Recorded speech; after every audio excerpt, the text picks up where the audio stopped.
Ang Martipac Festival started year 2005 with the effort of the three priests who happens to be the Fiesta Committee, Father Ernie Cabasal, Father Ernie Ablasa, and Father Joey. Because of the sharp idea of Father Ernie Cabasal, sinabi niya sa akin one time doon sa kanilang bahay, "O Sir Manny, ito ang gusto ko na palabas, Martipac."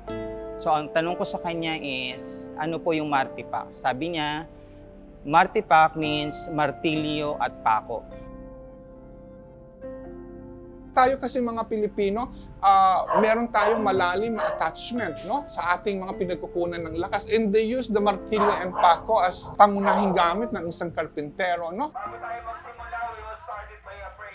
So from then on, nagkaroon kami ng ilang mga usapan, dialogo about the concept itself. Basta sinabi lang niya, street dance. And then after namin ng usapan, nag-conceptualize ako ng guidelines or gabay para buuin, ikahon ang mga pamantayan, kung ano ang dapat nilang gawin, paano sumali, ano ang kasuotan, paano ang tugtugin, paano ang pagsayaw sa kalye, paano ang pagsayaw sa showdown, anong kinalaman nito sa aming Patrones sa San Jose.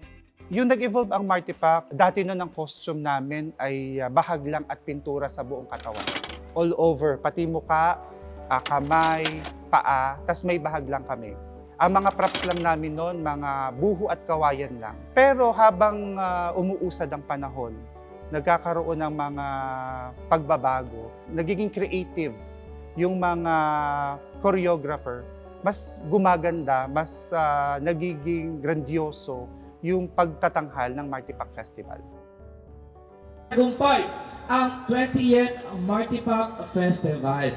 Okay? At ngayon, bago po natin formal na ipakilala at nakita ang tagisan ng galing ng ating mga Martipac dancers, inayahan ko muna po ang lahat na magsitayo, ating hilingin ang pagpapala at patnubay ng poong may kapal sa pamamagitan ng isang panalangin. Nandito pa rin po tayo magkakasama, mga kapit-bisig para patuloy na mamintakasi sa ating patrong San Jose Manggagawa.